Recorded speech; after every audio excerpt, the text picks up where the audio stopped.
विधानमंडल की इस कार्रवाई में भाग लेने के लिए आए हुए सभी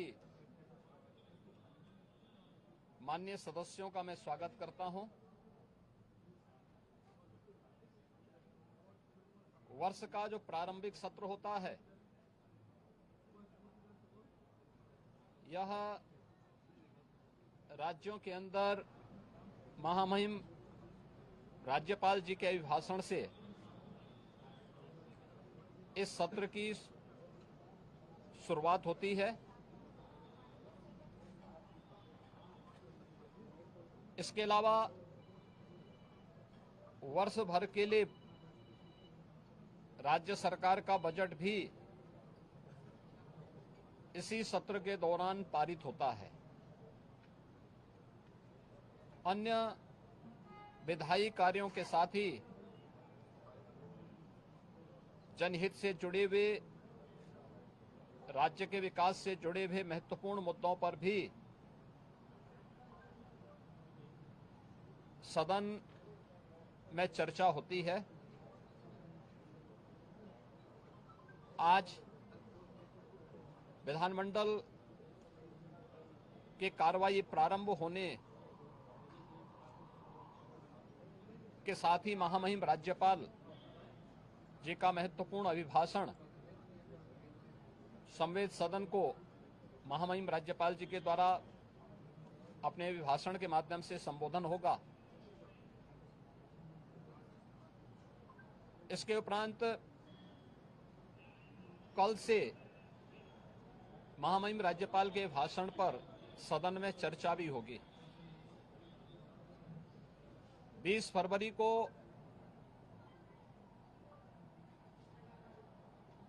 वर्ष 2025-26 का उत्तर प्रदेश का सामान्य बजट सदन में प्रस्तुत होगा। सदन 18 फरवरी से लेकर 5 मार्च तक के लिए प्रस्तावित किया गया है। उत्तर प्रदेश के इतिहास में ऐसे बहुत कम क्षण आए हैं जब इतने लंबे समय के लिए सदन आहूत किया गया हो, लेकिन सदन की कार्रवाई सुचारू रूप से संपन्न हो, यह केवल सत्ता पक्ष का ही दायित्व नहीं होता है, बल्कि विपक्ष का भी उतना ही महत्वपूर्ण दायित्व बनता है। सदन चर्चा परिचर्चा का एक मंच बने। उत्तर प्रदेश के विकास को लेकर के डबल इंजन की भारतीय जनता पार्टी की सरकार ने पिछले लगभग 8 वर्ष के अंदर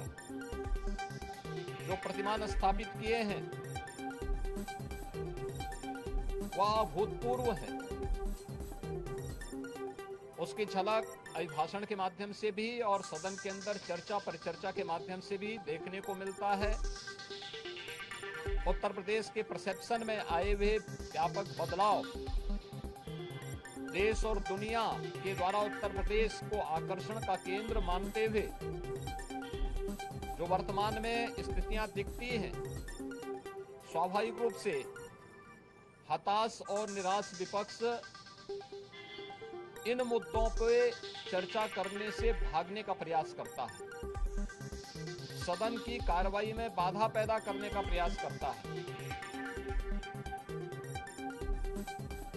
विपक्ष अगर सार्थक चर्चा को आगे बढ़ाने में मदद करेगी तो मेरा अनुमान है कि यह एक बहुत अच्छा सत्र, बजट सत्र हो सकता है, जिसमें अगले 5 मार्च तक चलने वाली सदन की कार्रवाई को न केवल महामहिम राज्यपाल जी के भाषण पर चर्चा करने और सभी सदस्यों को अपनी बात को रखने का, बल्कि सामान्य बजट और अनुदान मांगों पर भी चर्चा के साथ ही विधायी कार्यों को संपन्न करने के साथ साथ अन्य महत्वपूर्ण मुद्दों पर भी, जनहित से जुड़े हुए महत्वपूर्ण मुद्दों पर भी प्रभावी चर्चा का एक मंच सदन बन सकता है और माननीय सदस्यों को अपनी बात को प्रभावी ढंग से रखने का एक अवसर भी प्राप्त होगा। हम उम्मीद करते हैं कि हार की हताशा से परेशान विपक्ष अपनी इस खुन्नस को सदन पर नहीं उतारेगा। सदन की कार्रवाई को सुचारू रूप से संचालन करने में एक सकारात्मक योगदान की हम अपेक्षा करते हैं और मैं सरकार की तरफ से आश्वस्त करता हूं कि जिस भी मुद्दे पर यद्यपि अभिभाषण और बजट अपने आप में समग्रता को लेकर के दो महत्वपूर्ण मुद्दे होते हैं जिनमें विपक्ष ही नहीं बल्कि सदन का हर सदस्य अपनी बात को प्रभावी ढंग से रख सकता है, लेकिन इसके इतर भी अगर किसी मुद्दे पर विपक्ष चर्चा करना चाहेगा, सरकार उसका तथ्यात्मक जवाब देने के लिए पूरी तौर पर तैयार है। लेकिन हम चाहते हैं कि एक सार्थक चर्चा का मंच सदन बनने चाहिए। आरोप प्रत्यारोप या फिर असंसदीय आचरण से इस समस्या का समाधान नहीं हो सकता है और मैं उम्मीद करता हूं कि महामहिम राज्यपाल के भाषण से उस सुदृढ़ और मर्यादित संसदीय आचरण की शुरुआत हम लोग विपक्ष के अंदर देखने का प्रयास करेंगे। उम्मीद करते हैं कि इस प्रकार का आचरण सभी माननीय सदस्यगण और खासतौर पर विपक्षी सदस्यगण सदन में दिखाएंगे, जिससे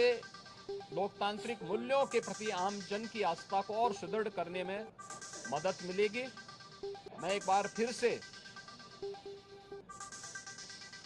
बजट सत्र के शुभारंभ के अवसर पर आज उत्तर प्रदेश विधानमंडल की जो कार्रवाई प्रारंभ होने जा रही है कुछ ही देर में, इसमें भाग लेने के लिए आए हुए सभी माननीय सदस्यों का हृदय से स्वागत करता हूं।